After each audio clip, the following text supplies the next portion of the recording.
বিতৰণ কৰি আৰু এই আঁচনি আমি যদি আমাৰ কামখিনি চৰকাৰে বিচৰা মতে আগুৱাই লৈ যাওঁ, পৰৱৰ্তী সময়ত এই আঁচনিখনৰ জৰিয়তে আমি উপকৃত হৈ থাকিব পাৰিম।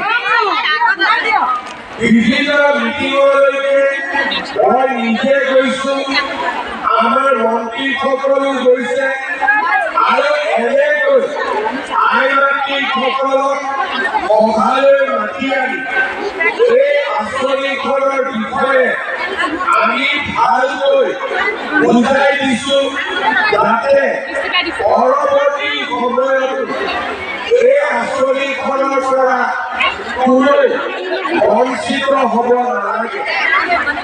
আজি আমি চৰকাৰৰ পৰা 10,000 টকা এখন চেক লাভ কৰি এই চেকখন চৰকাৰে আমাক কিয় দিছে?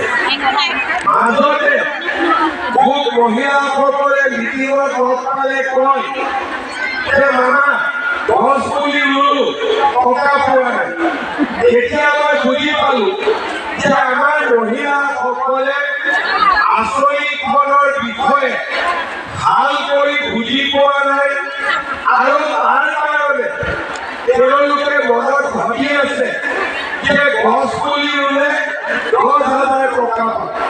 যদি দুডাল গছ পুলি আমি 10,000 টকা পাওঁ, তেতিয়াহ'লে মানুহে আৰু চাকৰি বাকৰি একো নকৰিব, খালি গছ পুলিয়ে ৰুই থাকিব, হয়নে নহয়? কাৰণ এডাল গছ পুলি ৰুলে যদি 5,000 টকা পায়, তেতিয়াহ'লে মাহত মই 5ডাল গছ পুলি ৰুই দিম, 25,000 টকা পাই যাম আৰু একোৱে কৰিব নালাগে দিনটোত। তেনেকুৱা নহয়। এই আঁচনিখনৰ উদ্দেশ্য হ'ল যে অসমৰ মহিলাসকলক আমি কেনেকে লাখপতি বাইদেউ বনাব পাৰোঁ। লাখপতি বাইদেউ মানে কি? লাখপতি বাইদেউ মানে যিগৰাকী মহিলাই বছৰত নিজে 1 লাখ টকাতকৈ বেছি উপাৰ্জন কৰিব পাৰে। অৰ্থাৎ আমাৰ যাতে বছৰত ব্যৱসায় 1 লাখ টকালৈকে যাব পাৰে।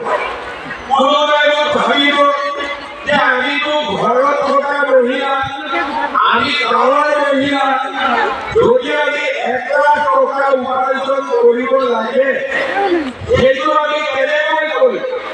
এইটো সম্ভৱ হয় জানো? এতিয়া আপোনালোকে চাব লাগিব যে আমাৰ অসমত 40 লাখ আত্মসহায়ক গোটৰ লগত জড়িত মহিলা আছে।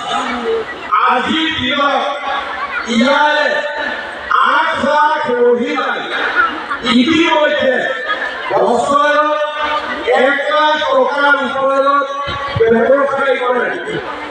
আমাৰ ৰহা সমষ্টিৰ দক্ষিণপাট সত্ৰ গাঁৱৰ বিজুমণি কাকতি বাইদেৱে 2023 চনৰ পৰা সামূহিক বিনিয়োগ পুঁজি আৰু বেংক আদিৰ লগত জড়িত হৈ বাইদেৱে হস্ততাঁত আৰু মৰাপাটেৰে প্ৰস্তুত কৰা সামগ্ৰীৰ গোট স্থাপন কৰে।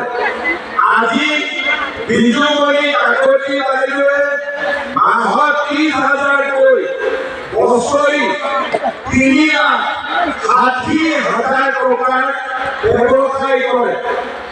আমাৰ আমচৈ গাঁৱত বনতৰা পাটৰ বাইদেৱে গাহৰি, ছাগলী, কুকুৰা, ধান খেতি আদি কৰি মাহত 14,000 টকাকৈ, বছৰি